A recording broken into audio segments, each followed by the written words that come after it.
So we're heading down to the Hawkesbury for a pre-fish, and we're basically going to focus mainly on natural rock walls.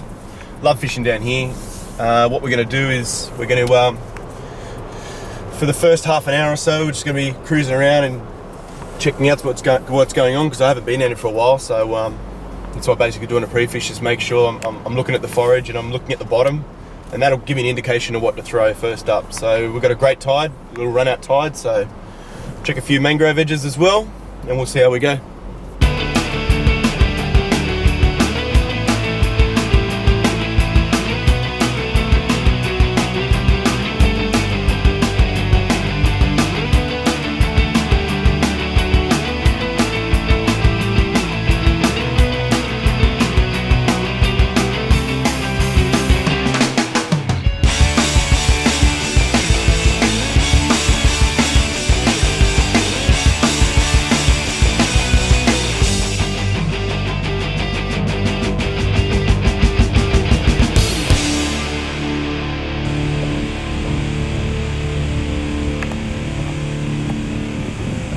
Hey guys,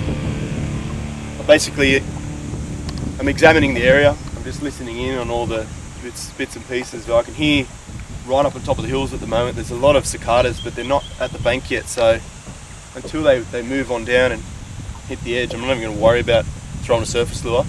So I think straight away, okay, I've got to throw a hard body up against all this natural sort of rock. The best thing about a hard body is you can run it through. The bib can get caught up on a rock. A lot of people tend to think that's the hook getting caught up on it. It's actually not a hook. It's the bib getting caught on a rock, and you think, okay, I'm snagged. But all you have to do is just back off, it'll float back up, and you're back over the top. If it does get hooked on the snag, there's a little trick to getting it off. However, in some cases, you don't really want to get it off. You want to leave it on there as long as you can and make that lure rattle as much as you can. It gets a lot of attention from fish. That's a little trick I can show you after. So what I've done already, I've already scouted the area. I've checked the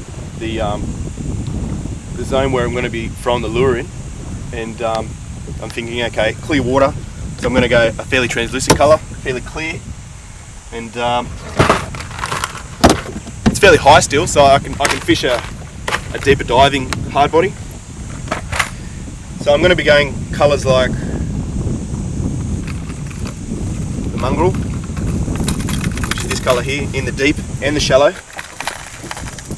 Okay, so those two lures, they're perfect for exactly what we're trying to target today. And I'll probably end up going, because I saw a fair bit of darker sort of maroony rock underneath, so I'll probably go the mutt if that's the case. So the mutt also in deep and in shallow as well. And I'll just focus most of my attention there. You see it's got a little bit of orange underneath the belly, so that's perfect. Probably replicate like a yabby or something.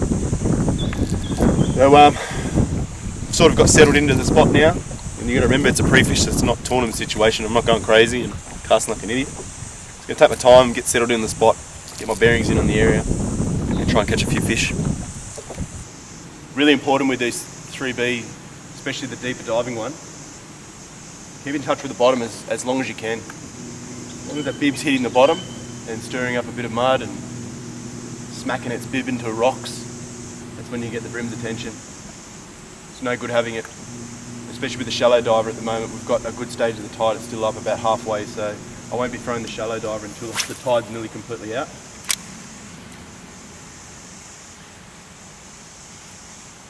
The beauty of these lures is they dive about 1.5 metres, so I'm sitting in about 1.5 metres here. I'm casting into 0.5 metre, so I can roll them out really slowly and keep them in touch with the bottom completely. Very important to have your cast very accurately. Within 1 metre from the shoreline, that would be sufficient enough for what we're doing. There's another one. And a little fella, this one. Dropped in. Yeah, that was within the first 3 or 4 winds, so you can see how tight they are up against structure. A lot of people get scared about throwing lures into structure, but don't be. They're specifically designed.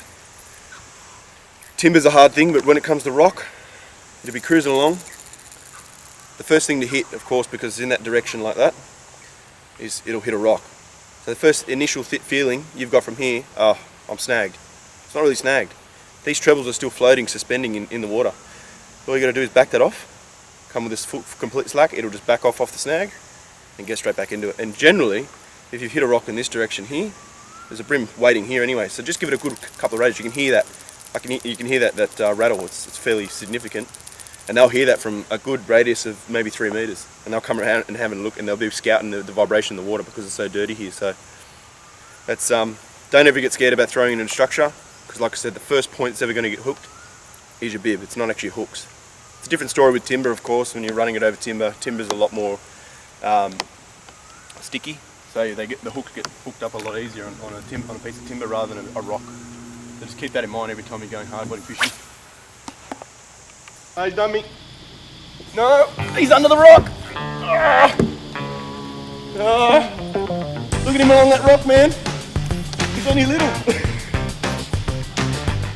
Got him out. Man, what a spirited little fighter.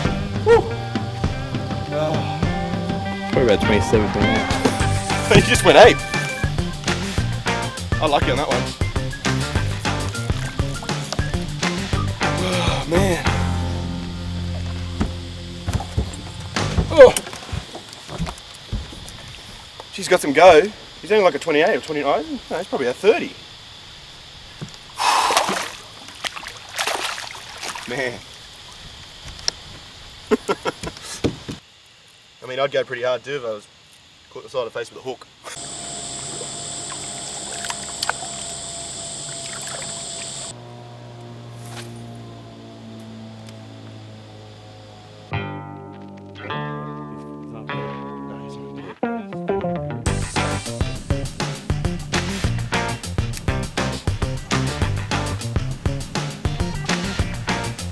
Got him.